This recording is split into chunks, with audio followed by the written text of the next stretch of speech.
Okay, wonderful. Gus Wahid, thank you very much. Okay, so let me begin this meeting. Bismillahirrahmanirrahim. Assalamualaikum warahmatullahi wabarakatuh. May peace be upon you all. Um, Welcome to the International Halaqah. This is the very first meeting that ever organized. Yeah, uh, I think in not only in Indonesia but also in the world. We were trying to invite everyone from across countries to join this meeting this evening, so that we can make friendship, partnership, collaboration, and other things that we can do together as the citizen of the world. Okay. Before we start, let me share you first and try. I will try to explain a little bit about this meeting, because perhaps some of you are not really familiar with this kind of meeting. So, like I have shared before, this meeting is called as halaqah. In Islamic tradition, halaqah means sitting in a circle, usually on the floor, not on the chair. And while we are sitting together, making a circle, sometimes we discuss things, and everybody has the same position, everybody has the same level, so that everyone can voice their comments, their thoughts, their ideas without fearing of discrimination or fearing of um, speaking to the higher level of people like your boss or your supervisor and so on. So everybody in this meeting, in this halaqah, is equal, so that everyone can share your comments also later in the next session. Um, so the foundation of this meeting start from two groups. The first one is AWM or AWM in Bahasa Indonesia, stands for the name of Gus Abdul Wahid Maktub, who has organized the Halaqah AWM for Indonesian audience in the last 3 years. So actually he started with this kind of halaqah, but only for Indonesian audience. And he has started 3 years ago and still going on until today, which is held every Friday evening. And then some time ago, me and then Muhyiddin Oladejo, from our brother from Nigeria, and also Professor Kalu Osiri, was talking about case or cross-border alliance for stakeholders in education. So we are trying to make a kind of alliance or forum for everyone across the nations, across the world, to be a place for everybody working and or living in the world of education, so that you can all make global friendship, partnership, and relationship. You know that perhaps not everyone can have a chance to make friends, to make a partnership with other people from other countries. While I have organized some events, some international events since the last 2 years, and we collected some groups, especially in WhatsApp, consisting of people from around the world. So why don't we share this opportunity to other people too? So that's why we create this alliance called CASE, so that everyone can participate in the global partnership or friendship. And hopefully this international halaqah, if you like it, yeah, we can organize this at least once a month.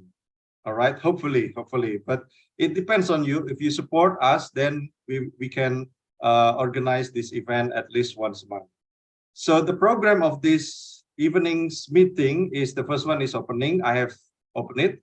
My name is Aulia Lukman Aziz from Indonesia. I'm also a lecturer in Universitas Brawijaya. It's one of renowned state university in Indonesia. And the second one, we will listen first to the key presentations on the topic of lifelong learning from religious and academic views. So this topic is actually rise from my individual experience in the last 2 or 3 months, I have met with some people, some organization around the world that have concern on the lifelong learning, especially under the UNESCO flag. So under UNESCO, they have a special unit called the lifelong learning uh, unit, in which they try to push all the countries to to motivate the people, the society, to keep learning after the compulsory learning. So as like in Indonesia, we have compulsory learning from 6 to 12 years old, but after that, usually people stop learning, right? So that will be the topic of our Halako first episode this evening. And we will listen first to the presentation brought about by two people. The first one is Gus Abdul Wahid Maktub. He is the former ambassador for Indonesia in Qatar, and he is now the lecturer in President University in Indonesia. The term Gus is usually used to call people who are the son of ulama, right? Gus. So we call him Gus Wahid. Yeah. And then the second speaker will be Professor Kalu Usiri. He is the professor from University of Nebraska Lincoln, United States. He also he also founded Osiri University. So he will tell us a little more about that later. And then after the two presentations, ladies and gentlemen, we have a sharing session from all the participants. So in this session, everybody can give comments, can give thoughts, reflection, or even question to the speakers about the topic. So don't be shy. Feel free to speak up your ideas or if your reflection, your experience. We want to know how is the lifelong learning education in your country. We want to know. So everybody will learn not only from these two people, but also from everybody. So please be prepared to speak up. You don't have to learn before. You don't have to prepare materials. Just speak up your voice, and we will all listen to you. All right. And then the last one, we will close this session. And to motivate you to attend this meeting, yeah, we provide a certificate or attendance list. So from now on, you can go to this link, yeah, or you scan this QR code. The link is s.id/halako. Very simple, right? s.id/halako. And then you will go to the registration form, and the form will be closed on 5th October, that is tomorrow at 7 p.m. Our time. So that will be 12 hours from now. So please take your time, just 1 or 2 minutes to fill in the registration form. And then by this week, I will send you the certificate. All right. And then on the registration form, we also ask you to make suggestions on the topics for our next episode. So if you have anything in mind or recent issues that can be discussed together with people across the world, so please write to us, and we will try to pick up the topic, and we will try to organize this halakha with your topic next month, hopefully. All right, so that's it, my opening. So for the second program, I will give a chance to Gus Abdul Wahid Maktub to first present the material on lifelong learning from religious view and academic view. Time is yours, Gus Wahid. Okay, let me share my screen first.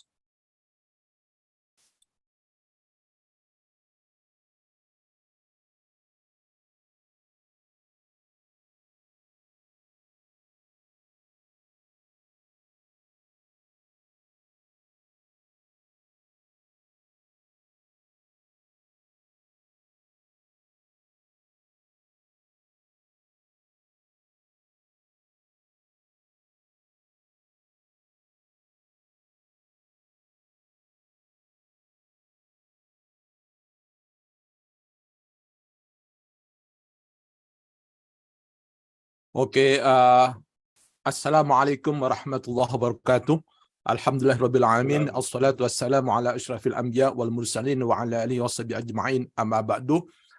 Ladies and gentlemen,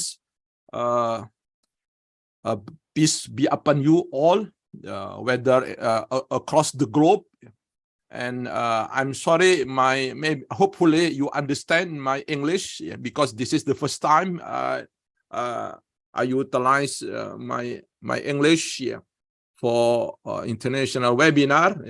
So I'm assigned by Mr. Aulia to present a topic on lifelong learning from religious and academic view. And of course, because I'm from the Islamic boarding school, I'm emphasize more on religious approach, especially about the importance of lifelong learning, in terms of religious view. Okay. Hopefully, this kind of discussion will enlighten us all to find the solution, especially those who are uneducated, who only concentrated only to the formal education, which is restricted and limited with the time, the place, and also some regulation, while lifelong learning actually more flexible, more open, embracing non-formal and informal. And you know that that now we are entering what we call is a disruption era, with the disruptive technology, which makes the previous system become irrelevant, disconnect, and obsolete. So that's why we need a continuous improvement, a continuous renewal, especially our knowledge, our skills, because sometimes life is changing so quickly, and also demanding the change of knowledge, information, and then scale, and also our way of thinking, way of attitude and behavior, and how to interact with the others. Okay. Maybe every religion have similarities, but of course, because I know in my religion, so of course I represent Islam. Now, actually, Islam oblige the people to always seek knowledge, because knowledge is very important. So otherwise, if you don't do that, it is a violation of the God's instruction, God's commands. So talabul ilmi faridatun ala kull muslimin. So the seeking knowledge is become obligation upon every Muslim. So sometimes we feel not sinful if we stop learning, but actually it is very dangerous. It is very sensual, because it is the command. This is instruction from God. We must obey and realize why it is obliged, because knowledge, ilm, is the same like light. If we are lack of light, so our life become dark. We cannot see, we cannot differentiate which is right and wrong, which is deviative. We don't know the goal. So that's why knowledge or ilm the same as lights. So to lightening our life, so we know our destination and we know who we are, and then that is the importance of the ilm or science. So, and then it is obliged not a long life from the cradle when we are born as a baby until we pass away, we died, we are put into the grave. So it is obligation. So it means that religion give special attention and emphasis about the importance of seeking knowledge all the times. So we must be able to adapt with the new environments here. Yeah, you know that science, technology, from time to time undergo changes very quickly. So that's why the religion gives guidance.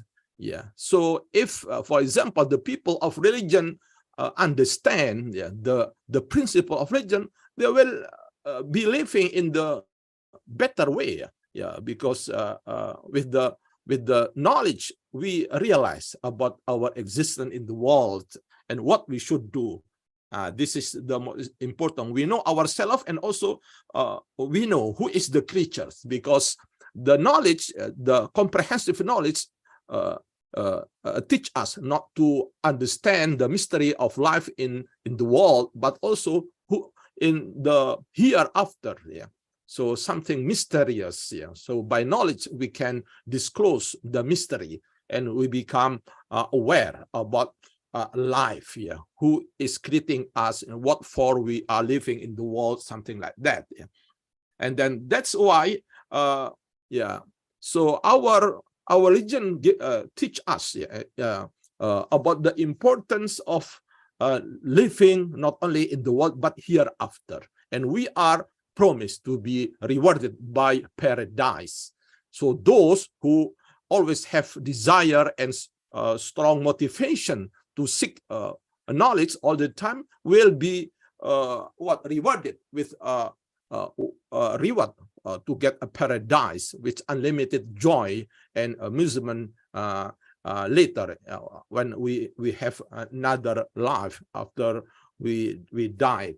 So that is the promise from our prophet to motivate all Muslim to give priority, to look for knowledge, science. Yeah. So they renew their knowledge and also adaptable with the new challenges, something like that. So that's the prophet said, whoever takes a path upon which to obtain knowledge, Allah makes the path to paradise easy for him. So because by understanding knowledge, we can know our right, our obligation, our responsibility to ourselves, to the community, to the society, even to the our nation, our states. Yeah. And then also the importance of knowledge is reflected in the first revelation sent down to our prophet is Iqra. It's read. But Iqra is reading is the key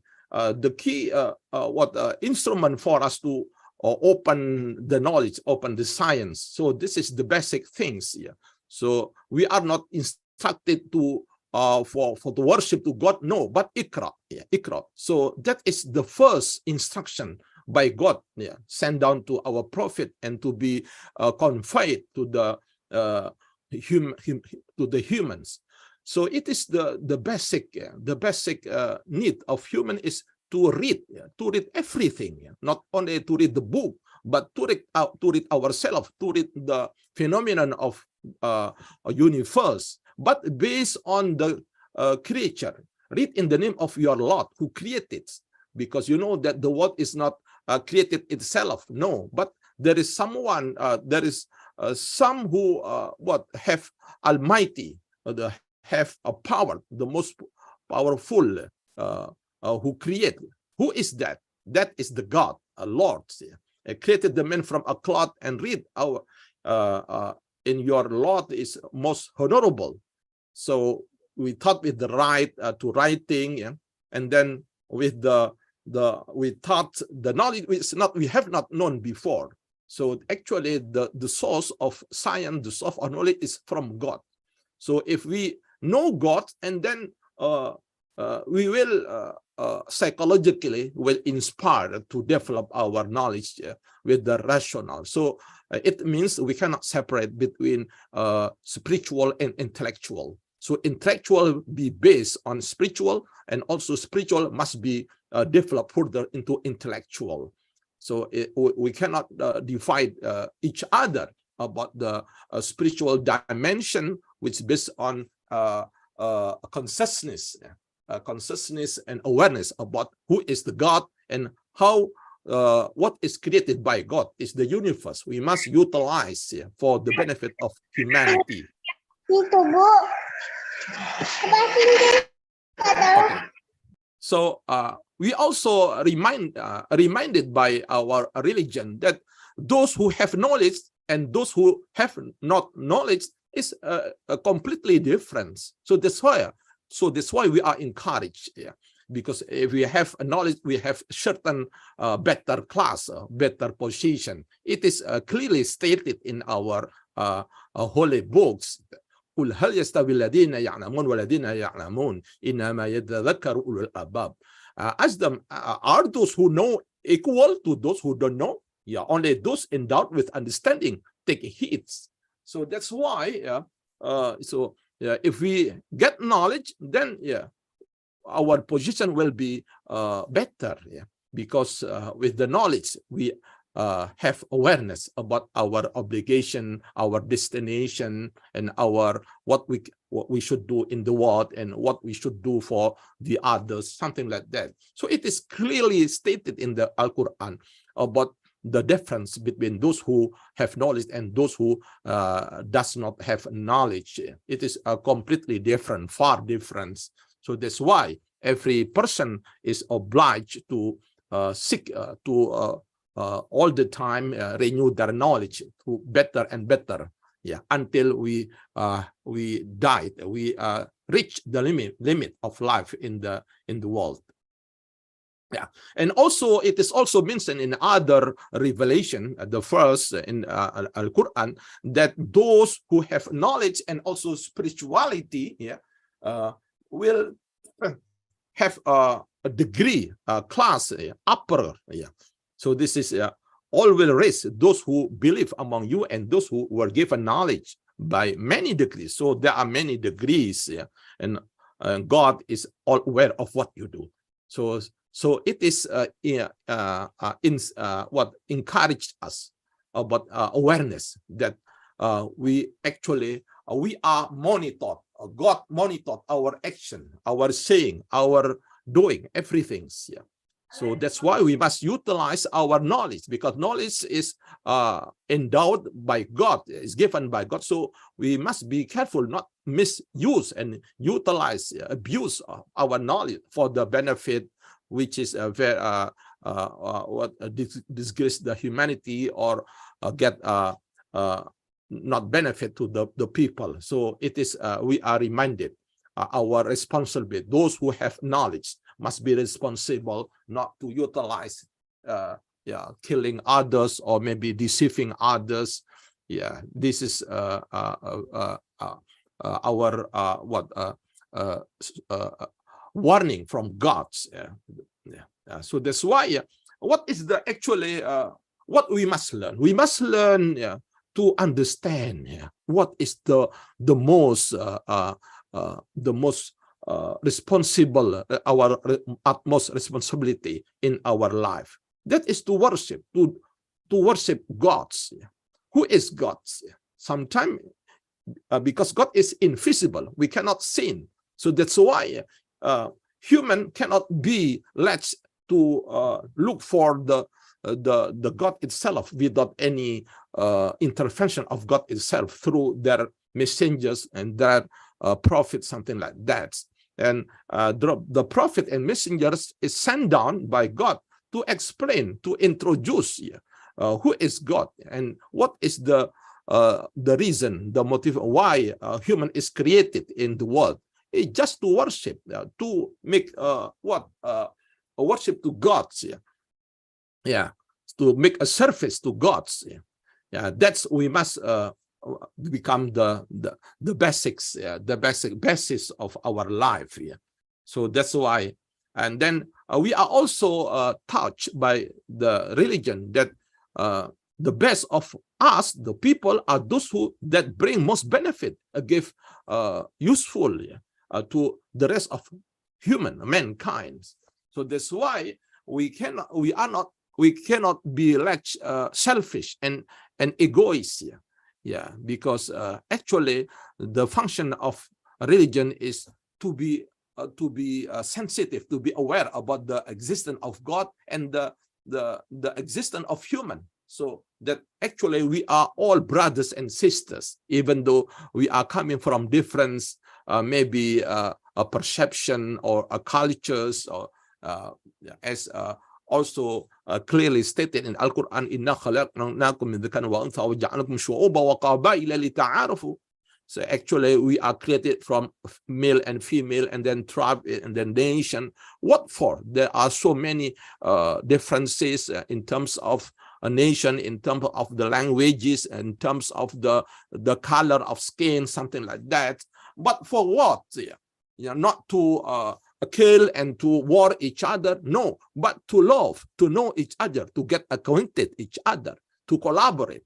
And this is sometimes neglected by most of the people of religion. So that's why we must put back the position and the role of religion. How we are motivated to get in touch with all people, even though in different backgrounds. But actually we are the same God. One God is God. So that is signify the importance of unity among us. Okay, and we must also remember that the Muhammad is the prophets, which become the last prophet. Has a great vision, and the vision and the mission not only for the Arab, even though he was born in Arab, but the vision and mission not only for the Arab, not for Indonesia, but all universe. So for all humanity, kafatan linnas, as clearly stated in the Al-Quran, وَمَا أَرْسَلْنَاكَ إِلَّا رَحْمَةً لِلْعَالَمِينَ. And we have not sent you, O Muhammad, except as a mercy to the world. So that's why we must have a character of mercy to the world, and it should be demonstrated in. It should be proven. Otherwise, we are considered to be liar. Maybe our names is our clothes. Maybe the symbol is Muslim, but the character is not there, against the Islamic teaching itself, if we are not merciful to everybody. So as also indicated in the Prophet saying, "Irhamu man fil ard," give a mercy to all on the earth, and then God will have mercy to you. So we must love everybody in order God love us. That is the great vision which renew the existing culture before Islam came, which is divided and killing each other, and then discrimination between men and women, between other tribe. But when Islam came, it bring a new vision about the similarities. No discrimination among the humanity. So equality among humanity. Even though coming from different nation, coming from different tribe, coming from different color of skin, something like that. And what is the main purpose of the messengers sent down there to the world is to rectify, to improve the character, the ethics. Because no use, we are scientists, but we are egoists. We never take care with the others of the humanity. It is a bad character. So that's why the Islam pay attention about the importance of making balance between science at the one hand and also the character in the other hand to become domain of the religions. So that's why lifelong learning, actually, if we take in the internet, actually must have a self-desire to gain knowledge for development and improvement for profession or a personal reason. And you know that, as I told you before, that learning is not limited in a place or time. And to get knowledge, childhood and school, not a place or time to apply knowledge that we acquired workplace, but it is very flexible. beyond the time, beyond the place, and beyond the age. So this is actually sometimes we have neglected and neglect about the teaching, the religious teaching. Yeah, actually, if all people of religion aware about that and then educate the all society, start from their own family, and of course the life will be much better because by knowledge they are more productive, more innovative, and they can earn living for themselves, not dependence to the others. So besides they develop their knowledge, but also they take care to the others, not as we know now, very individualistic, very selfish, and so very antagonistic atrocity, such as in the we witness in the modern time now, even in the superpower like in the United States and some of the European countries. Now there are a lot of imbalances of the poverty, because of the unemployment, homeless, and there are many robberies, something like that, leading to the criminality, something like that, because of the imbalances of the multi gaps. The rich, those who become richer, and then also the poor become much poorer, something like that. So it should be find out the solution, and that's our challenge of us to all of us as scientists, as those who are work in education. So so that's the most important things. Lifelong learning is all learning activities undertaken throughout the life with the aim of improving knowledge. So we must improving and renewing our knowledge, skill, and competence within personal, civic, social, and employment-oriented perspective, something like that. Okay. That now we are entering the new realities with the new disruptive technology. So there are new challenges, new opportunities, and we also new response. If we link with the importance of lifelong learning, so by lifelong learning we can give a new response. Otherwise, of course, there are so many unemployment. There are many gap among the society members, among the so that's why that's the way how we make a response, a good response. Otherwise, if we don't give a right response, then we will go to setback and even to collapse, as experienced by some of the society in America and also in the European countries. But if we give a right response, and then we'll much progress with the new technology. So technology gives us some blessing, not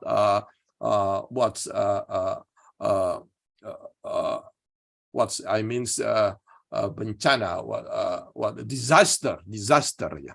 I'm sorry if my English is very limited. So as now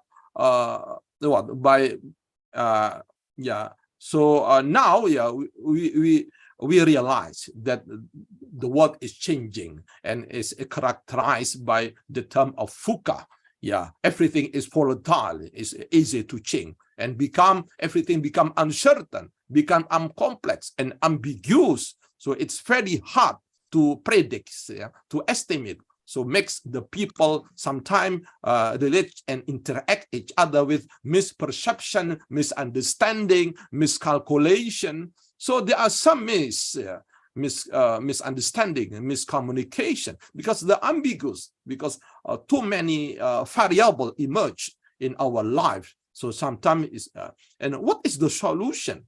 So the expert, the philosophers also guide us with the solution is also VUCA, means that we must renew our vision. We must have understanding, new understanding, and we must have clarity on every problem of our life. And also we must renew our way of life. That is agility, speedity. We must be speed. Everything becomes speed. Otherwise, we will lag behind.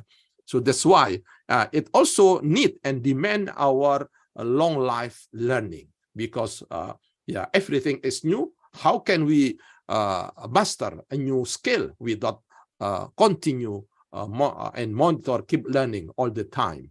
So that is the challenge. So as we know that the change in our life is varying from the simple one, from iteration, innovation, until the very complex one, disruption, which make the previous system become obsolete, not relevant any longer, not used any longer. Sometimes, there are so many jobs now it disappear and begin appear new jobs. It means because the old jobs or become obsolete. So that's why we need a new skill, new knowledge. While if we link to the human, when having many changes, sometimes we feel disturbed in terms of body, and also our mind and our soul. Sometimes we consist of physical and metaphysical being. Sometimes we neglect the metaphysical being, about love, about truth, about the goodness. We sometimes focus only for the something physical thing, food, shelter, wealth, comfort, something like that. So even though success, but it's very hard to be happy. So that's why, as proposed by the group of thinkers in Japan, when facing the Industrial Revolution 4.0, they offer a new concept, the Society 5.0, which means to human-based society. We must back to the human. What is human? Human need not only consists not only body and physical being, but also mind, soul, metaphysical being. And sometimes this aspect is neglected and ignored. So it is understandable if we witness some incident in some part of the world, like suicide become increasing in some part, like in Japan and also in the South, because not because they are poor, no, but because even overabundance, but there are lack of spirituality. So that's why we must realize about the importance of the basic of human, not limited only to the physical being, but also to the metaphysical being, a spiritual being, something like that. So that's why we need not only literate only to technology and competence, but we must also need the humans, literacy on humans, in order we can reform ourselves. What is self? This is in order we can control, because sometimes it's very hard, very difficult to control ourselves. Knowledge is not only control the universe, but also ourselves, in microcosmos in ourselves. In order we have confidence, and also self-reliant, not dependent to the others, and also self-resilient, ability to be stand on the receiving any exam, any test of the world, any disasters, test of life, something like that. In order we have strong resilience. So sometimes we need to teach, we learn lifelong learning about who we are, in order we have more strength to save the life. Otherwise, then we are easy to surrender, and also we give up something, and we're frustrated, and finally it leading to making suicide. And it is ubiquitous now. That's why dealing with our literacy, new literacy, it's suitable with the importance of lifelong learning. So it is not adequate only we are getting knowledge from the formal institution, but we must be keep learning everywhere. Beyond it. That's why. Okay, that's why the importance of knowing become the inspiration to a reflection of some leading figure in the United States, like Eleanor Roosevelt, that a great deal of fear is a result of just not knowing. So it is very dangerous if we have no knowledge. Knowledge will give you a power, but a good character will give you respect. And so that's why knowledge is the same like light. Yeah. So if we have knowledge, so we can light the surrounding. It's better to light a candle than across the darkness. We blame ourselves, we blame others without doing some things. So that is the importance of lifelong learning. It become new cultures of us in effort to light the candle, so that we can change the darkness into something lightening, light and clear. So of course, in how we should long life learning, of course, there are so many level of thinkings as developed by education psychologists, that sometimes we are at the lower level of thinkings by posting some remembering, comprehension, application, but more and more we are have a higher level of thinking by having a good analysis, synthesis, and evaluation, more productive, not only consumes how we create our ideas. So that's why we must realize about our levels, whether we are at the level of just remember, understand, and apply, or we also go further to a higher stage of level of thinking that analyze and evaluate, and even the create generating new ideas, a product, process, ways of viewing things. And of course, these things are all demanding for the culture of lifelong learning. So we must keep learning all the time, beyond limit, beyond the time, beyond age, and also beyond place. So that's why we must realize about the intelligence and also character as well. And that is the goal of the true education. Education must give benefit to not only to himself, but also for the others. So this one, how, and it is the most important thing, how we must change ourselves. And then it is also clearly stated in the Al-Quran that Inna Allah la yughayyiru ma biqawmin hatta yughayyiru ma bi anfusihim. Indeed, Allah will not change the condition of people until they change what is themselves. What is self? This is the very mystery. So the value of human lies not at the physical, at the appearance, but also in the vision and also our intention, our self.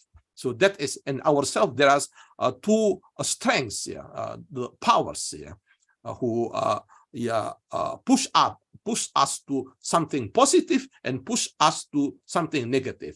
So that is also discussed in the Al-Quran. وَنَفْسِ وَمَا سَوَّاهَا فَأَلْهَمَهَا فُجُورَهَا وَتَقْوَاهَا قَدْ أَفْلَحَ مَنْ زَكَّاهَا وَقَدْ خَابَ مَنْ دَسَّاهَا. So in ourselves, there are a power, evil and the piety, good and bad. So if we try to make a dominant to the something good, and then we will be lucky, we will be the success. But if we are loser, dominant, which is a negative, which is more dominant in ourselves, then we become loser. We become a disaster in our life in the hereafter. So that's why every one of us, from time to time, never stop with the struggling ourselves, ourselves between who control ourselves. If we can win the battle in ourselves, we become a good person. Otherwise, and then we become a bad person. On the contrary, so that's So that's why all the time our education and how we make a war, make a character evolution in our ourself. There's selfish dimension and unselfish. What is selfish? Selfish can be characterized by living only for oneself, very individual, very selfish, having lust, exploitation of the others, prejudice, greedy, vengeance, and arrogant, never take care with the others, never listen to the others. They feel they are the best one. And it is arrogance, living for oneself. And it is selfish, and they become the basis of evil. and it is very dangerous for our life. And so that's why we must be able to control, to change self from the living for oneself to living for others. We must be able to self-control. We cannot live ourselves. We must be in society with the others existent. So we must give a service to the others, have fair-mindedness, generosity, and forgiveness and humility to the others. That is the character that should be owned by all of us. This is the basic of good conduct. This has become the challenge of education right now. So this is as touched by religion, that every human always live and grow in the human relationships. So if we are, we must measuring ourselves, how to shifting from life for self and life for the others, to demonstrate that we are in the nature. If we are, there is no change. We are still children, very just selfish, never take care with the others, have compassion, mercy to the others. So that's why we are warned by what a consequence in the hereafter. So that's why we must, because the learning is very important. So of course, we are as human have limitation. So we must always pray to our God to in order we are open our brain, our heart to be easy to receive, to learn everything, and after that we can share to the others to solve all the problem, all kind of life problem. And that's why we always seek protection to God from knowledge which is not beneficial to the others, because there are sometimes we witness people who have knowledge but have no benefit of all to the others. So ilmin la yanfa, there is no use here. That's why we must, and so that's why we always pray to God in order we are rich with knowledge, with the knowledge which have beneficial, far-reaching impact to the others, and also a good character. And then, so that's our existence in the world will be beneficial to all humanity. I think that is the important, and I want to stop sharing first that so hopefully it will inspire to all of us about the importance of lifelong learning. It is not only obligation by the government, but actually it is the obligation from God, and for benefit for ourselves and for the others. Otherwise, and our life become dark. By having knowledge, our life become light, and then everything will be clear, and we are very happy, zahiran wa batinan, physically and metaphysically. So that's my maybe presentation, and I will give back to moderator. Okay.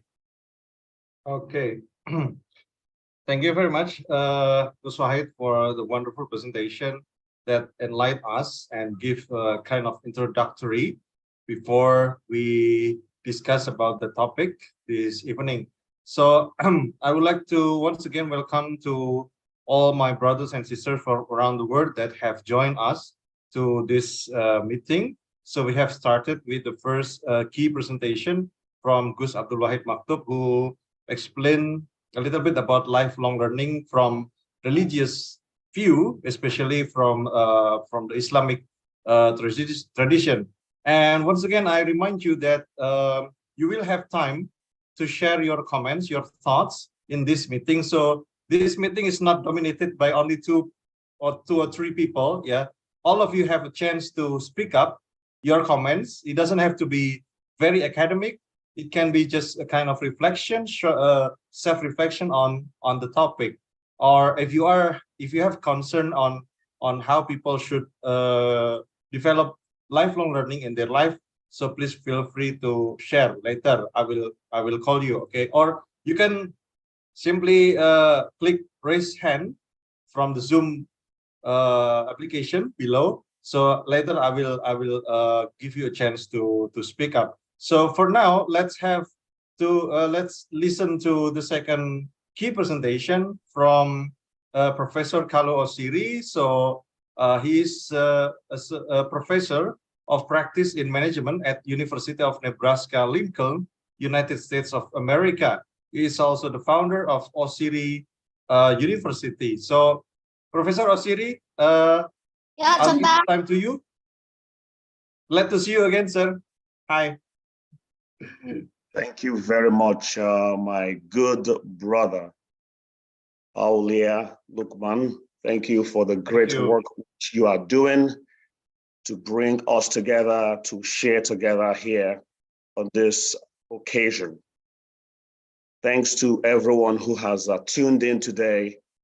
I'm very thankful to be on this platform. 3 things that I have learned from the ambassador who just spoke before me that are germane to what I might touch upon are: 1, the idea of lifelong learning, which is connected to the religious, is that the spiritual learning cannot be separated from intellectual learning. The ambassador made a strong point that we cannot separate both, that our life demands that we continue to make inquiries about everything. The ambassador went on to say, and that's the number 2 thing I learned from him, is that we ought to read not just our spiritual text, but read everything. That is powerful. And the 3rd thing that I learned from the ambassador today is that lifelong learning is not about just developing self. Yes, it begins there. But it must be about living for others. It awakens us. It calls out the better humanity within us. If you are learning just to develop yourself, just to make things for yourself, or even for selfish interests, applying knowledge to create harmful objects, then we are deviating from the idea of lifelong learning, as he explains it. And I agree. So it has to be about all of us, about living life for others. You know, as I was thinking about this halakha, I got really excited as I look into the meaning, and our brother Aulia explained a little bit about the meaning of halakha. It suggests gathering, and he went further to say halakha is not just about gathering, but that the gathering is in such a way that people sit in a circular position. And I thought that was powerful. The idea of circle is very powerful, especially even in the African tradition. The circle means the community that surrounds and protects the individual. That is one meaning of the circle in the African tradition. The circle of community protects the individual from their failures and also guides them within their successes. That is number 1 meaning of the circle. The other meaning of the circle is our collective wisdom. Because in the African tradition, meetings are held by elders who sit in a circle. It's a way to express our equality, that we all, like Aulia keep emphasizing, we all have something to say, we all have something to offer. So we go round and round sharing our views, and it may take long, but that's because we believe that everyone has something to offer. Everybody is somebody. So I'm very excited about these idea of halakha, what it represents, and it fits well into what I'd like to share a little bit about lifelong learning. Because as an academic, we really believe that learning doesn't just occur within the four walls of the institution. And that is why myself and a group of other scholars, we came together and we launched a university, an online university to democratize education, to open up access for high quality education to all and to sundry. And I'm going to share with you some of the things we are doing to provide access for people to continue to learn, even while they are working, while they are tending to their families, while they're going about their lives. I will share a few things with you and hopefully inspire you on your journey towards lifelong learning.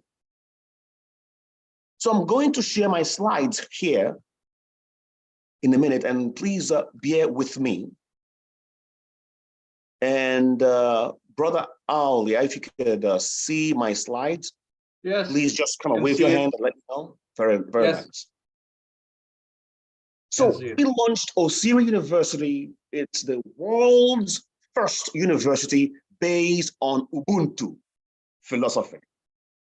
It's launched right here and registered right here in the United States. We are approved by the state of Nebraska's Coordinating Commission for Post-Secondary Education. So we have, some call it license, we call it approval. We have our authorization to operate right here in the US. Yes, it is an American university, but we are inspired by this spiritual or African philosophy of Ubuntu, which the ambassador touched upon. Ubuntu in Africa means humanity.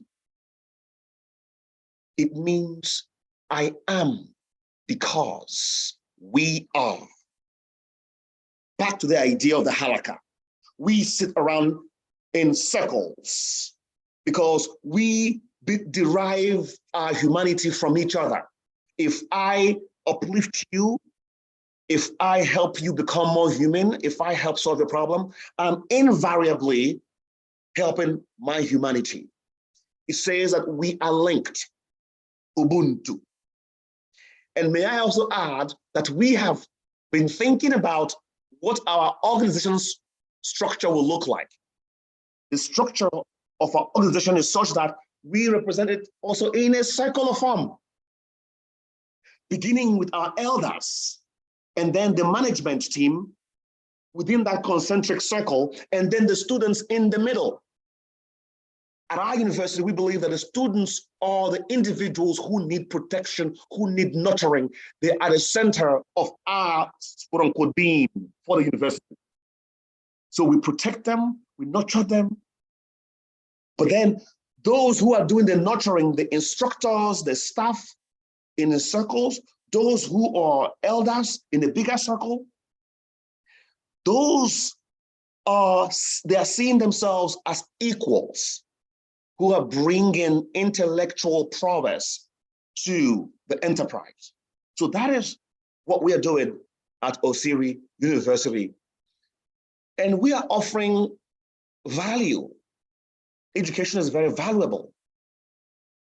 And we like to remind folks that the price is what you pay, but value is what you get. That is a quote from Warren Buffett, who is a Nebraskan, right here where I live, who also graduated from the University of Nebraska where I teach.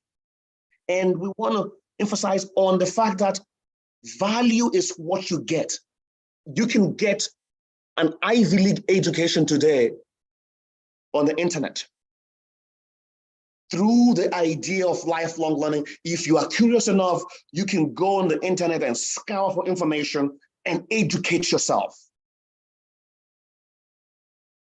The great James Baldwin, the African-American writer, never went to a university, but he became a prolific writer, one of the best writers the US ever produced. He grew up in Harlem, on the streets of Harlem, by going to the library, and he read every book in the library, every book, and he became a prolific writer, James Baldwin. So he was able to get value from this idea of lifelong learning. So keep that in mind. You may pay for your education, but make sure that you are getting value from that education. So what are some of our achievements at Osiri University? Like I said, we've been at this for about 2 years. We launched in 2020 where we're offering courses. We were not approved yet to offer degrees, but we were offering degrees and we were offering courses until recently this year. We now received authorization to award degrees by the state of Nebraska, like I mentioned earlier. We've also established partnership. Even though we are online, we understand the importance of still meeting in the physical space. So what we have is a partnership where people can start studying at Osiri University online for 2 years and then go to Spain or France at a partner institution to complete their bachelor's degree. Or they could finish their bachelor's degree online and go to a partner institution, which is also an American institution with a campus in France and Spain to get their master's degree. Those are some of the things we have established already. Another important major achievement that we have established is that Osiri University has become a training partner, an authorized training partner for CERT Nexus. CERT Nexus is one of the premier organizations in the US that certifies people in the area of IT. So if you want to become a certified practitioner in AI, certified practitioner in cybersecurity, certified practitioner in Internet of Things, certified practitioner in data science, you could go to CERT Nexus, go through their curriculum, go through their training, then take their exam. If you pass that exam, you become certified. The industry recognizes that certification.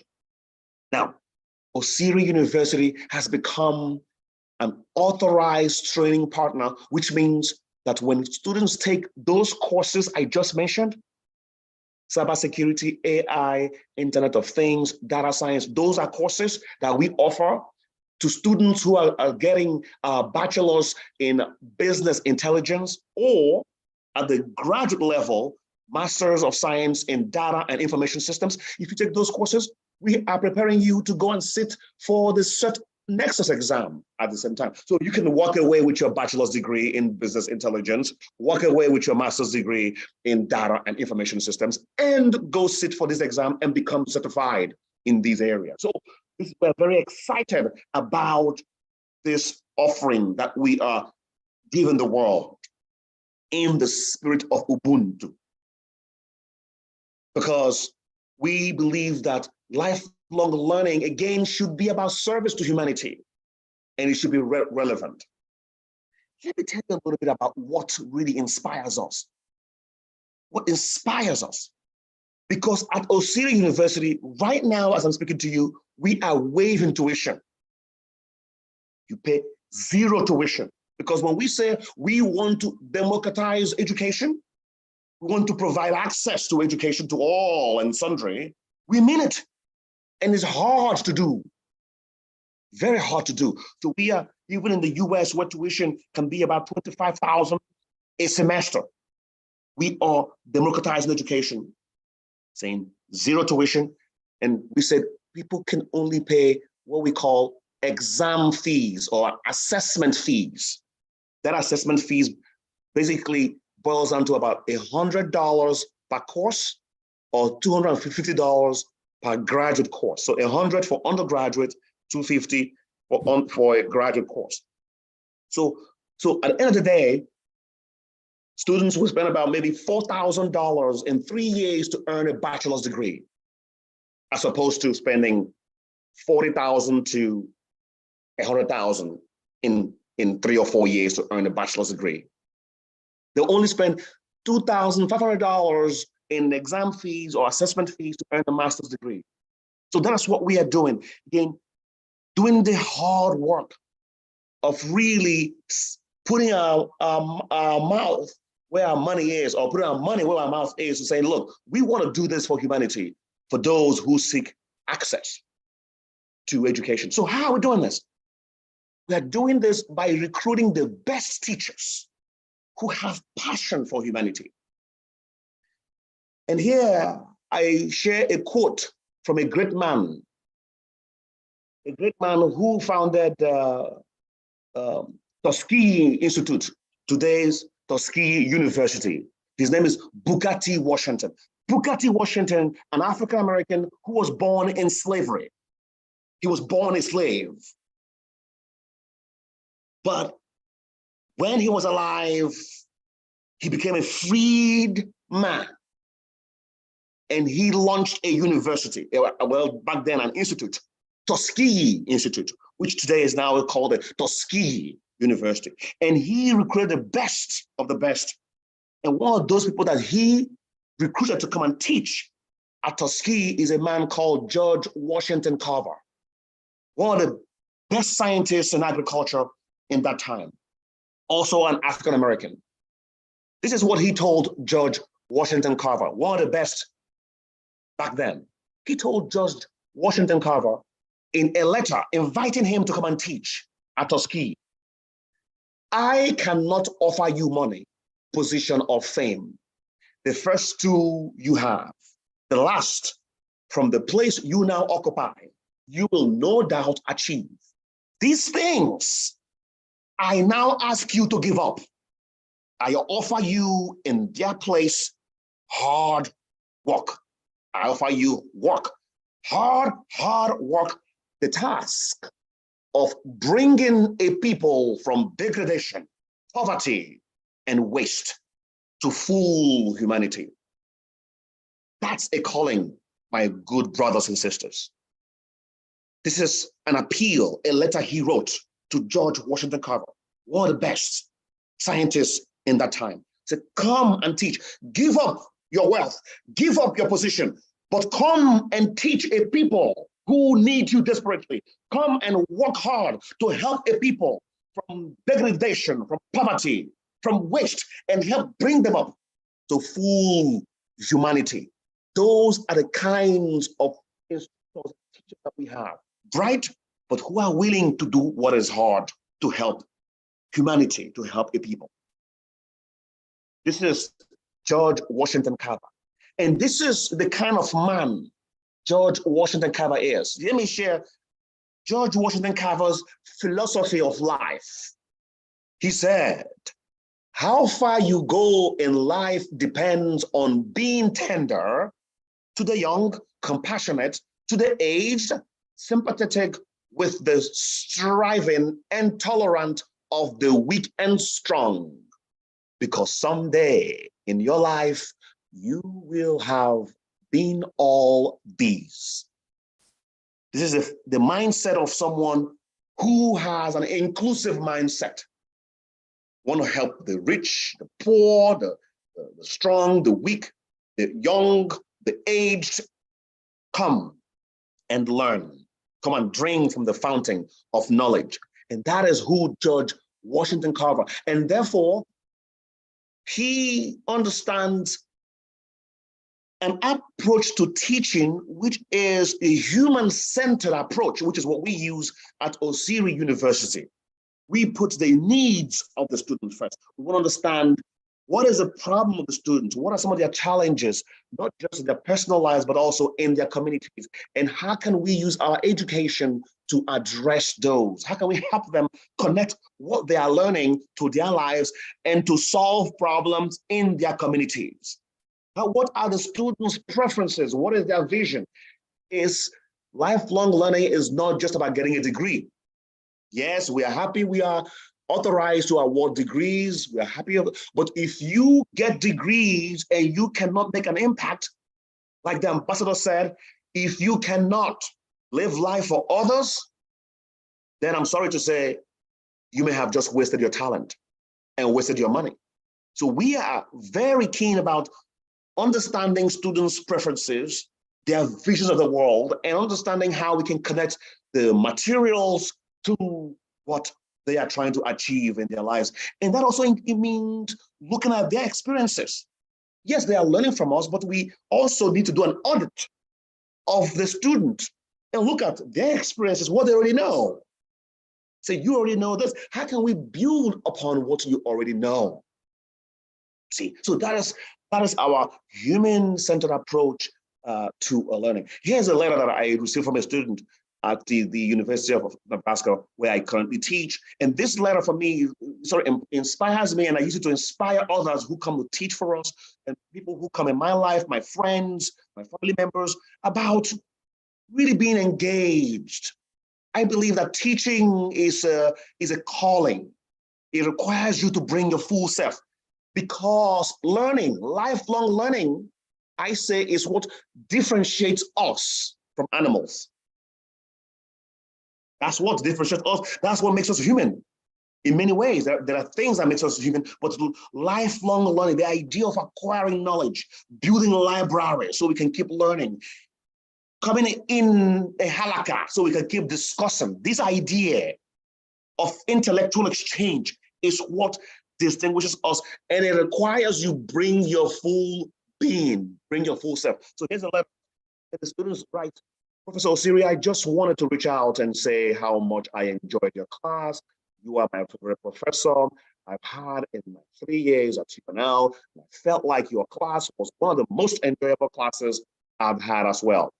I really appreciate you taking time to make our class as fun and interesting as possible. And I just wanted to say thank you for making me want to attend and listen to the conversation in class. So this is what we need to aspire. And again, this is just something, a slide that shows you how we are democratizing education, eliminating barriers. We are looking for students all over the world who want to get high quality education. And like we are saying, there is no tuition, there is only exam fees. And even with exam fees, there's an installment plan. Students can pay in small installments. Or every term they pay small installments. They don't have to pay it upfront, because we understand some students may not have the exam fees up front. So these are things we are doing, again, to really democratize education. So let me put a call to action.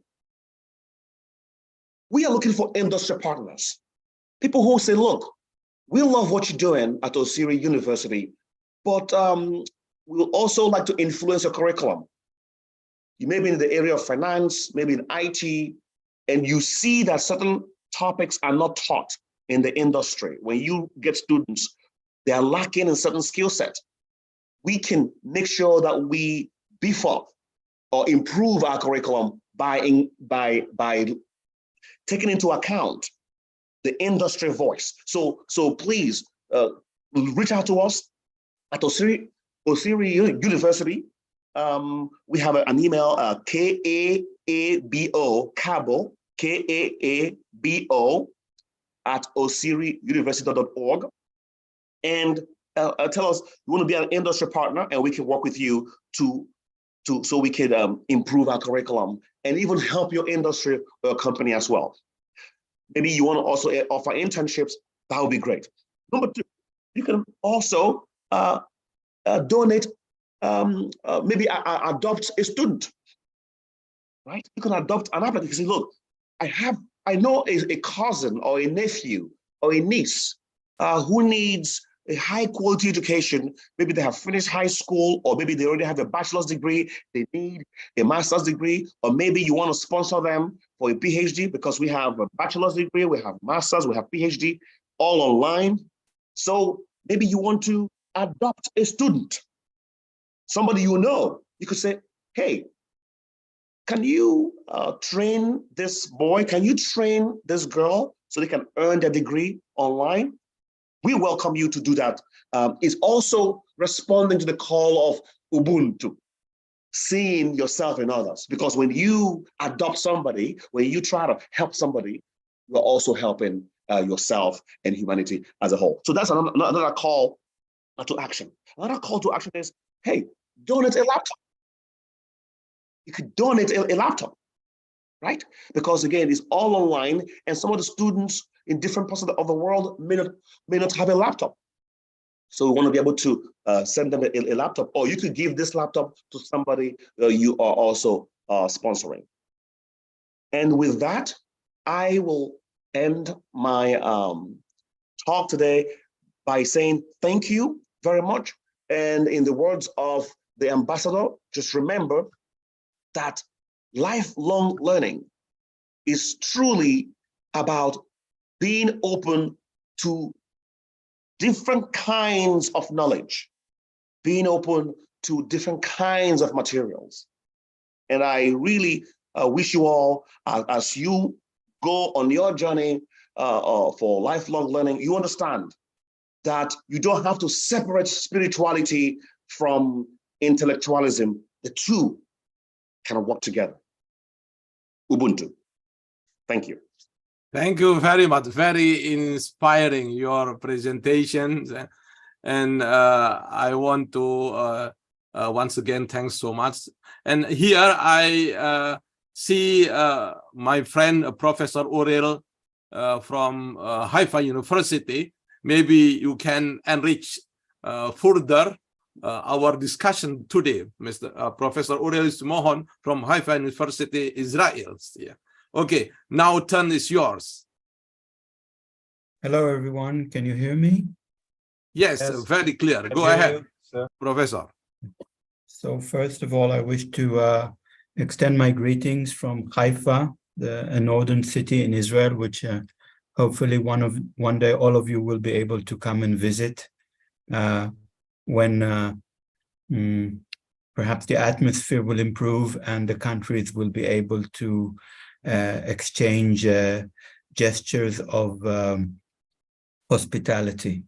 And we're very much here in Haifa waiting for our colleagues from Jakarta and other parts of Indonesia to come and visit us in Haifa. So that's one thing. And secondly, I was asked by my colleague, Abdul Wahid Maktoub, to address the utility of knowledge or religious knowledge for the purposes of contemporary needs. And I want to take the example of peacemaking and reconciliation and how such a noble objective could be served by religion, by religious leaders, and by religious communities. And I think perhaps for those in the audience who are religious, this will not be a great piece of news. But for those who are not religious or who maybe are less connected to their religious traditions, maybe this should come as a piece of wisdom that they should ponder about. The fact is that if you think about efforts around the world to bring about peace, to bring about reconciliation between countries, between communities, tribes, and so forth and so on, people, and especially politicians, tend to ignore religion. They tend to leave out religion and religious ideas from the overall attempt to resolve matters of conflict. And fact is, though, that religion plays an important role in the lives of millions of people, more than millions, tens of millions, hundreds of millions, more than that. Religion is a major factor. Some people are closer to religions, others are further away, but at the end of the day, they have a sentiment. And religion is not just a matter of spirituality or belief, as we know very well from Islam and Judaism as well, and to extent from Christianity. Religion has application to almost all spheres of life. We decide how to bring up our children based on religious ideas. We hold a sense of solidarity and responsibility towards our friends, our community, based on religious ideas. We marry often based on religious ideas. We judge. We refer to laws taken from scripture.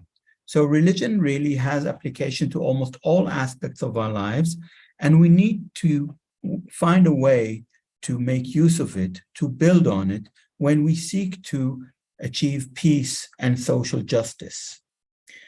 And of course, a central aspect of that is to get religious leaders involved in processes of conflict resolutions.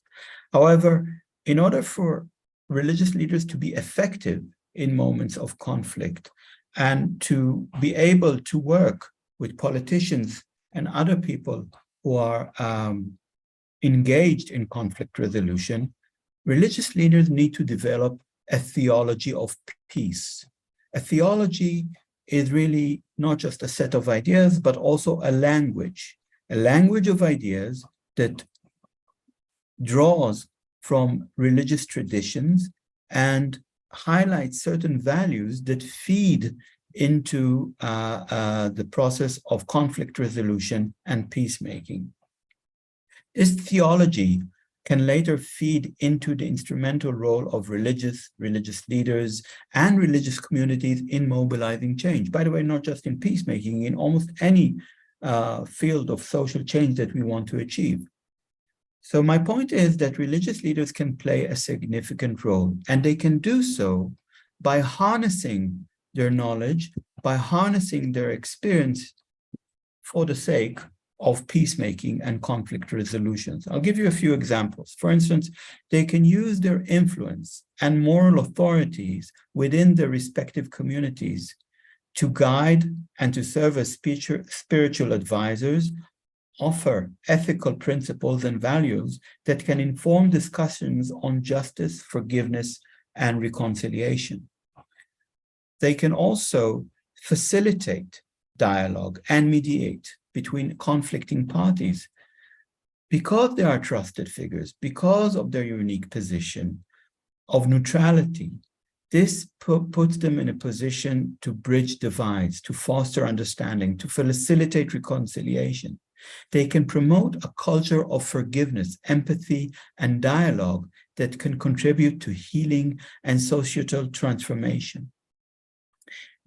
And religious leaders can look back at their scriptures, respective scriptures, at their traditions, at their canonical materials, and they can look back at these sources in order to advocate for issues such important as human rights, dignity, social justice. They can raise awareness about past atrocities, advocate for the rights of victims, and work towards preventing future abuses. Their moral authority can be instrumental in promoting accountability for human rights violations. However, in order to actively participate in the process of peacemaking, of reconciliation, of transitional justice, religious leaders must conform to various notions. Notions such as dignity for human rights, notions such as social justice and freedom, as well as sentiments such as empathy for human suffering, sympathy for national aspirations, and high regard to human dignity. They can search for these notions in their respective traditions. They can find biblical examples. They can find sayings attributed to prophets and other kinds of leaders in their ancient traditions, in Islam, in the hadith material, in the fiqh, in the Israeliyat even. And in Judaism, they can go back to the rabbinic materials, classical rabbinic materials like the Mishnah and the Talmud, and the sayings of the fathers of the church, those back in late antiquity. All of them inspire such notions that they've just outlined. So a fundamental step in this direction is to develop an appropriate political theology, a theology that involves the exploration and formulation of religious principles and perspectives that can inform and guide discussions on political issues, including transitional justice. To that end, we need to create spaces for internal group discussions among religious leaders from different backgrounds. This is a crucial step in the process. Such forums can provide a safe and constructive environment, multiple environments, in fact, where religious leaders can openly deliberate on political reality, examine its implications, and articulate their positions and conclusions. In sum, or in conclusion, I wish to say the following. Political theology, a religious theology, that is grounded on political principle will serve as a bridge between religious perspectives and broader political discourse. It will facilitate a more meaningful and inclusive engagement with transitional justice processes. It will enable religious leaders to contribute to the dialogue by grounding it in their very religious traditions, thereby ensuring authenticity and resonance with their respective communities. I hope this very brief summary of ideas conveys the notion that religious traditions are in fact a repository of values and ideals from which we can constantly draw in order to address issues of present time concern. Peacemaking is only one example of that. Thank you very much. Oh, thanks so much, Professor Aurelia. So it is our common challenge for all of us to develop a theology of peace. And that is also encompass also the long life learning for all of us to renew the insight, the concepts, and the way we interpret and implement our religion. And we are very lucky now because we are also attended by our Director General of Higher Education, Professor Nizam. Maybe we need his explanation on the new policy adopted by government now, which is we call independent to learn, and also freedom to learn, independent campus. We give more flexibility in the way we lifelong for not only for the student but also for the public in general. Okay, time is yours, Director General, Professor Nizam. Thank you, Chris Wahid, Prof. Uriel, and Prof. Osiri, Kal Osiri. Assalamualaikum warahmatullahi wabarakatuh.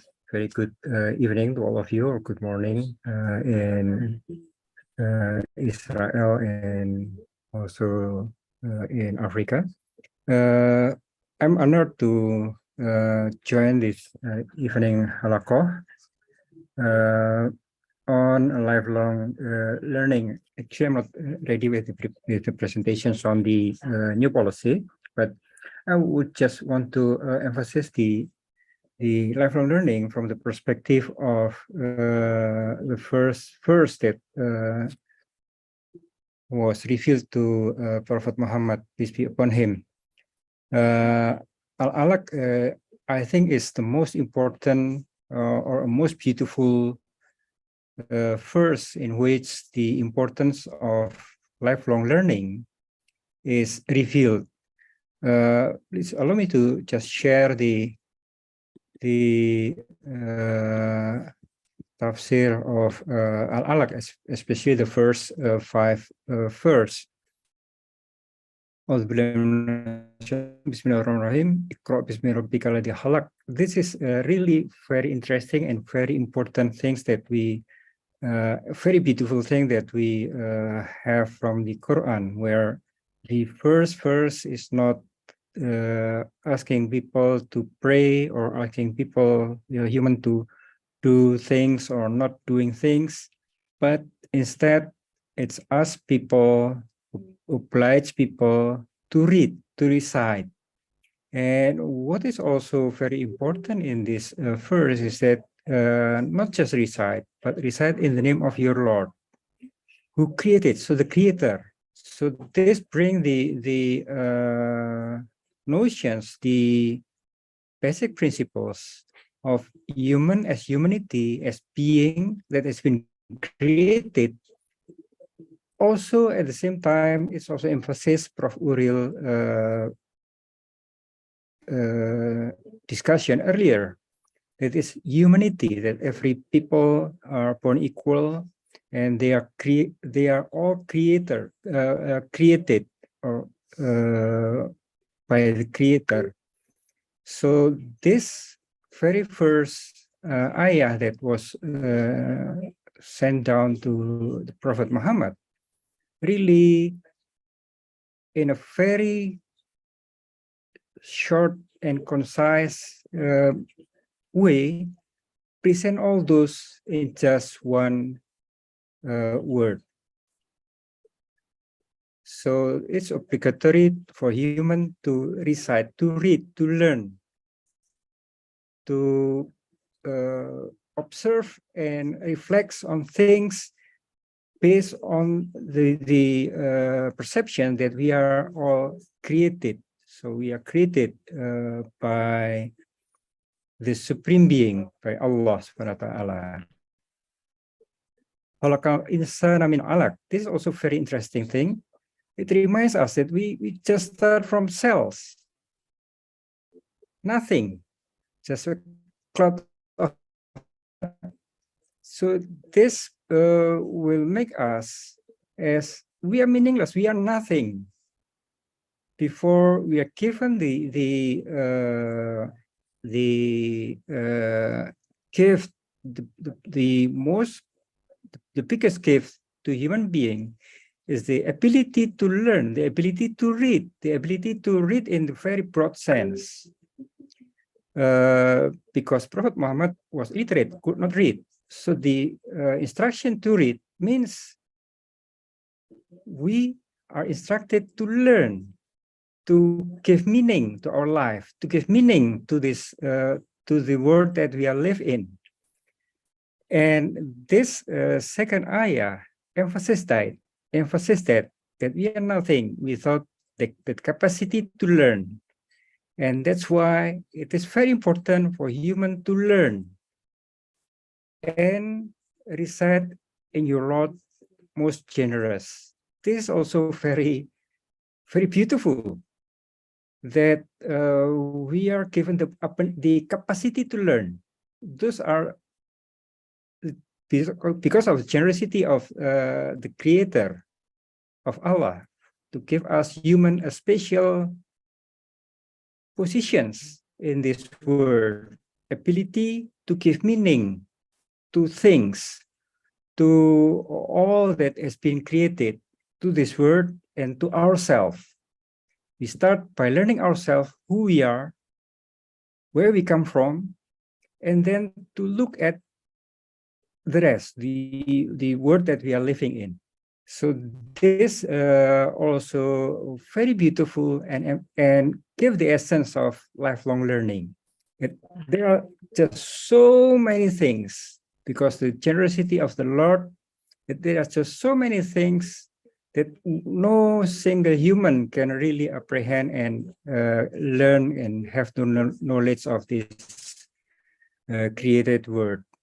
And this is also the important things as Prof. Kalu Osiri presentation earlier. Alladhi alama bil qalam. So human, a unique position in this animal world to symbolize things through pen, through symbolism, through words, through letters. And this is in my understanding, this is giving the meaning through symbolism. We give word, we create money, we create economy, we create social sciences. All is this column, something that we put things into symbol, into words, into books that we can then transfer that knowledge to our generations, from generation to generation.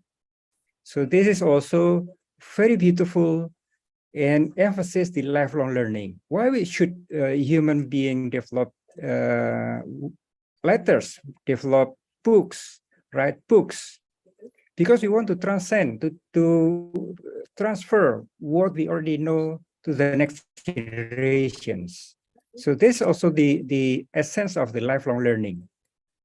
And fifth ayah taught man what he did not know. How we can learn? That is the beauty of the creations of human being. And so we learn how we can learn this ayah give, if we reflect how we can learn. So now we know that because of Lord the Creators that give the blessing to us, give a special position for human to be able to learn. That means not just, it is not literally put knowledge into our mind, but the capacity of us, of human, to learn. This is what this ayah, I think, mean. That is my understanding. So this 5 ayah is really beautiful and emphasizes the importance and the applications for every Muslims, especially for every human, to always learn as the essence of the human being. We need to learn, we need to improve, we need to be better by learning from ourselves and from the world that we live in. Thank you very much, Gus Wahid, and I give back the time to the halaqah. Thank you very much. Wassalamualaikum warahmatullahi wabarakatuh. Very inspiring, very wonderful. Mr. Nizam already opened our mind and our heart. That's actually the holy books inspire us to reflect on the importance of lifelong learning for everything here. And from the beginning, from we are was born until we are living the worlds. Okay, thanks so much once again. Very inspiring and wonderful. And next, I look here, Professor Sirosi. Maybe you can also enrich and enlighten us with your own angle. Yeah, please. Well, Assalamualaikum warahmatullahi wabarakatuh. Waalaikumsalam warahmatullahi wabarakatuh. Thanks, Brother Abdul Wahid Maktub. First of all, I would like to congratulate you for the opening of this international halaqah. I think this is a very interesting and very important breakthrough in terms of the halaqah. And thank you for the presentation from Gus Wahid and also from Brother Kalu Oswiri, from Brother Uriel from Haifa, and of course from Director General Prof. Nizam. Very inspiring ideas. I think our topic today is a very, it's a very interesting topic. Lifelong learning, a very fundamental concept of education that has been adopted by United Nations through UNESCO, because this concept has become one of the strategic program that has been introduced by UNESCO for people, not only for Muslim, but in all countries in the world. I think this concept, this basic concept, remind us that first of all, how important is education, for Muslim, as one of the hadith quoted by Brother Abdul Wahid Maktub, utlubul ilma minal mahdi ila lahdi. I think it is Islam that put a very strong emphasis on the importance of learning. In this, within the context of this hadith, learning is as important as doing salah, a prayer for Muslim, because Muslim a Muslim is only allowed to stop a prayer when he passed away. Yeah. Even in this hadith, learning is more important than prayer itself, because prayer is only obliged when we are mumayyiz, but learning is obliged from from the very early stage of our life. Secondly, I think this fundamental concept is showing us how important is knowledge. Brother Abdul Wahid Maktub has emphasized in his presentation. Even in the Quran, it is very strong. We are forbidden, to do something, to follow something that we don't have any knowledge about it. Wala takfu ma laisa laka bihi ilm. Don't ever follow something that you don't have knowledge. Among social scientists, I think they already realize the importance of knowledge in human society. For example, one of the philosophers, Michel Foucault, said, and even one of the title of his book is "Knowledge is Power." So knowledge is a very powerful. And even in one of our dua, we are suggested to ask for more knowledge. Aghlina bil ilmi. We are allowed to pray for more knowledge. But there is no suggestion that we are allowed to pray for more money, but for more knowledge, because with knowledge you can get risky or money, but with money, there is no guarantee that you can benefit to yourself and to other people. I really agree with Brother Kalu Siri saying that in Islam there is no dichotomy between spirituality and intellectuality. Because spirituality without intellectuality, as it is ever said by Albert Einstein, it will be lime. But intellectuality without spirituality will be blind. So it is equally important that a Muslim should pursue for a strong spirituality, and of course also for strong intellectuality. That's why I think in Islam, one of the most important part of education is not learning physics, not learning science, but in Islam, the most important element of education is learning the adab, the akhlaq, al-adab fawqul ilm. Even before we learn for knowledge, seek for knowledge, we should, prepare our adab. So I think this is a very strong spiritual foundation for Muslim education. And then I think the concept of lifelong learning,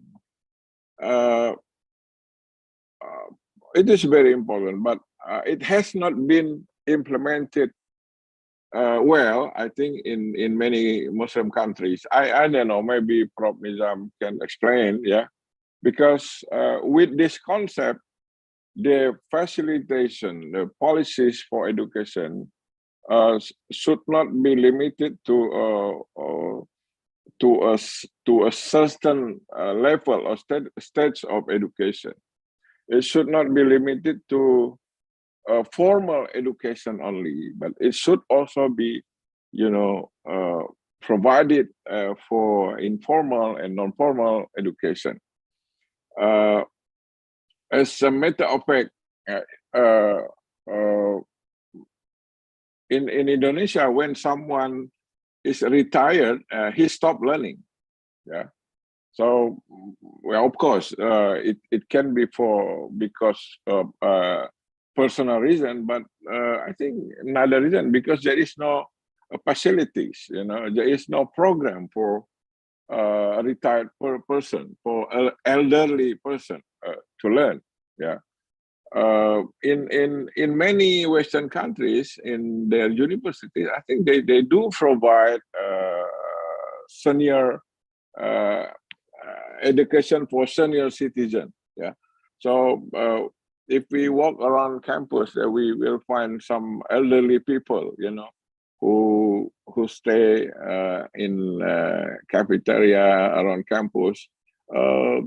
When you ask them, they do have their own class. So I think this concept of lifelong learning has been implemented in even in non-Muslim countries. I know that in Indonesia we also have a big program in out school education, yeah, informal education, non-formal education.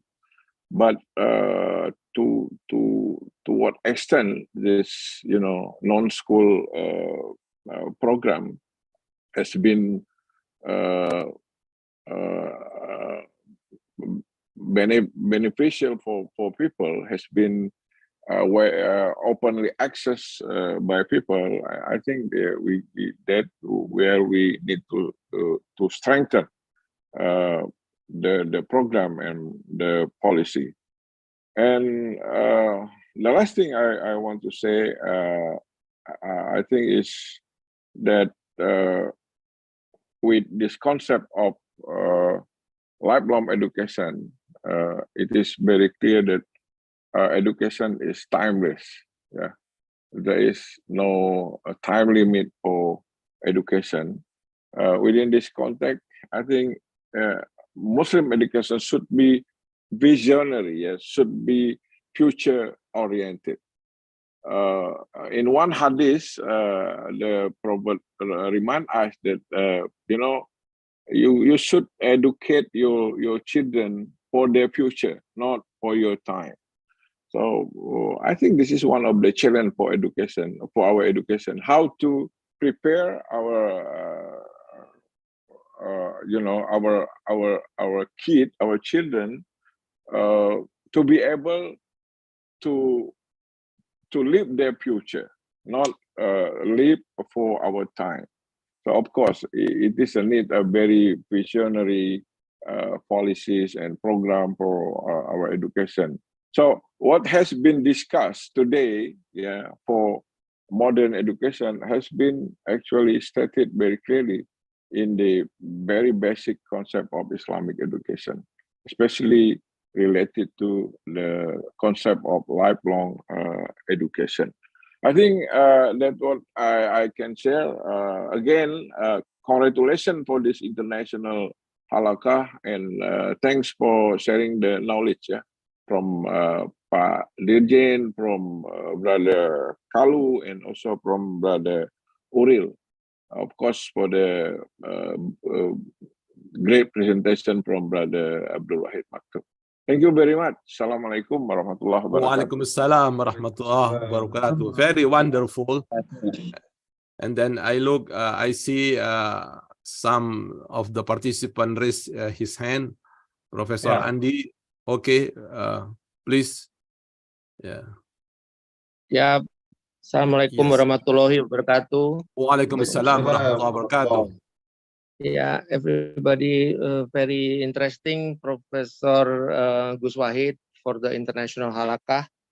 I'm glad that I'm invited, and also I give some brief view to Professor Kalu Oris, please. I'm also a faculty in two university in Jakarta. I'm eager to be your partner. Please contact me. The address is in Gus Wahid and also in operator and a host. And also for Muhammad Pak Sirozi, your comments about the implementation is still weak. Yes, agree. How to implement? The problem is that the school in Indonesia is stopped at school only. The theory is given until the university or high school, but the implementation is still weak. I have already been supporting Professor Johannes Surya when we develop many hundreds of students, in Irian in Papua, who goes to the rural area, who become the teacher, the non-formal teacher in their village, far from the city, no internet, how to do the simple farming, how to sew, menjahit, sew the clothes, how to do the farming about chicken and rabbit and so forth, and how to be mandiri, self-sustained in their village with their vegetations and with their farming, simple farming. Only a non-NGO organizations do that. The government, not so many, I think. I'm sorry to say. And that is for the very basic knowledge, learning for the basic knowledge how to survive. And how about the university? Look at how many university we have. The rank is still 200 in the world, QS rank. And they did not teach, they do teach the theory, yes, indeed, Pak Nizam, I'm sorry to say. But look, our farming, there's no young people go to the farming anymore. I mean, only a few of them. So that's why our farming is the gap is lacking. So we import so many rice, salt, sugar, fruit, cow, buffalo from all over the world. And we are the agrarian countries, but because of the implementation is weak, we only able to import. That is the gap, and it should be done. How to do that? Yeah. For the bachelor, like Professor Sirozi mentioned, that the implementation should be, the Muslims should go to the forward, to the visionary for the future for our children. Yes, indeed. And like I'm teaching also some knowledge this year, for instance, or last year, for instance, and after a year, my teaching will be obsolete because the software of, for instance, I'm teaching in management using the ERP or enterprise resource planning. After a year, the system is already been in another level. First 4G, second G, 3G, 4G, and next we are going to 5G. And next we are going to AI. Next, all will be done by robots. And who teach that? Even I cannot teach. I cannot follow the development, because whatever I'm teaching last year, this year will be obsolete. That is what my challenge. And Pak Sirozi mentioned also that yeah, I'm getting old. The faculty is getting old. And how about if we make online teaching, like Professor Kalu Oris mentioned, that online teaching, which is very affordable. I'm be ready to be your partner, sir. Sorry that I haven't got your contact yet. You can contact me by email or WhatsApp. And Professor Wahid, Gus Wahid, I'm also ready as your partner for the education for the next of maybe by the end of the year or the next presidential. I'll be ready to do that, because the gap of education between theory and application is far, far getting bigger. That is our problem. Thank you very much. I'm sorry if I'm mentioning the negative things, but that gap has to be filled unless we are going to be only a user, a big market, number 4 biggest in the world with 270 million people, but we cannot create, like Professor Wahid mentioned, the first rank on the triangle, how to create. We are less creative. Our theory is good, the concept of Islam is good, the Al-Quran is good, and the philosophy is good, but the implementation is weak. So hopefully we can do still in our life. Thank you very much, Gus Wahid. Hopefully you are healthy and success for the halakah. Assalamualaikum warahmatullahi wabarakatuh. Yes, thanks so much for Andi for Waalaikumsalam. your critical warning to all of us, yeah, about the about the importance of the balancing between theory and implementation. Yeah. Hopefully in the future we can rectify and improve everything. Okay, I witnessed here as one of the participants' hands, Mrs. Nabila Nuraini. Okay, please go ahead. Thank you so much, Gus Abdul Wahid, for the opportunity. I heartfully agree that love life learning is so important for us, but we also can't deny that there's a lot of challenges, and also there's a lot of opportunities that we can take from these issues. And I have my own opinion about the collaborative solutions, about lifelong learning from religious and academic views, because we are in a very various country, so we are also will able to have can solve this collaboratively, like for discussion like this, and also we can share from the other perspective, and also we can see more the challenges that we will face, or we haven't find a solution, just like Mr. Andi told before. And thank you so much for Mr. Uriel about the religion of peace before. I recently doing a research about peace education, which is it is very important for a lot of for lifelong learning, because peace education is so important for us to keep several religion being in peace, and also to collaborate effectively. And maybe in another time, it is a good opportunity to have a research together between us with a good connection. And I hope that it will be a long last for the discussion. Thank you so much. I'm so grateful to be in this discussion tonight. Thank you. Yeah, okay, most welcome. Thanks so much for Nabila's opinions.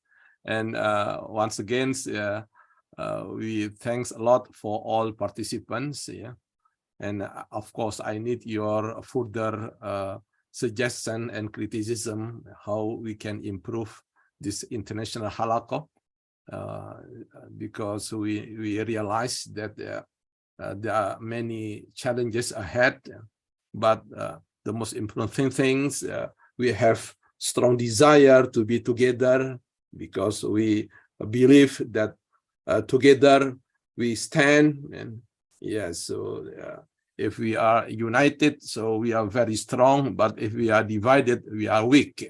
So that's why our vision and missions, yeah, of the halaqah to spread new ideas, yeah, good ideas. Hopefully, even though we are coming from different countries, different cultures, and different tradition, finally, if we collaborate, deliberate each other, hopefully we feel what such one body. Yeah, so we feel have a strong empathy, something like that, and hopefully from time to time we are waiting for your further suggestions and also criticism, in order we can improve our halaqah. Yeah. And once again, thanks a lot for Director General, Professor Nizam, who enlightened us with his excellent perspective, including Professor Sirosi and also Prof. Andi. I am sure this meeting will encourage us to rectify, to improve what is wrong, and how to increase the better quality, until we can give a significant contribution to our life, to our society, our state, our nation, and finally to all humanity. So once again, I want to, maybe there is some information from moderator. Okay, please.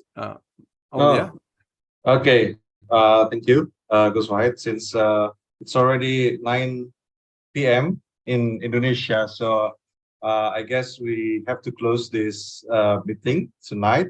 And I hope I'll see you again in the next halaqah. So please, again, send us your suggestion, about the topic of this halaqah, and don't forget to fill in the attendance list for this meeting. So we will provide you with a certificate of attendance. Perhaps you can use it for your career or anything else. And if I may inform you that we are going to have another event.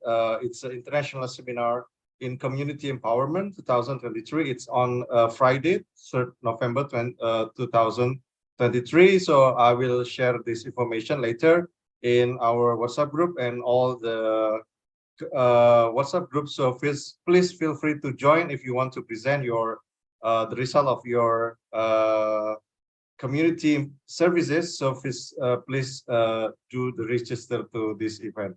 So once again, thank you very much. Gus Wahid, do you want to close this session or? Okay. Once again, thank you, Professor Osiri, Professor Uril, and then Professor Sirozi, Professor Nizam, and Ibu Nabila, and the others who have spoken their voices. So I hope to see you again in the next event. I will close the session by saying wassalamualaikum warahmatullahi wabarakatuh, and have a nice day, and see you. Thanks so much, all. Thank you. Thank you. Bye.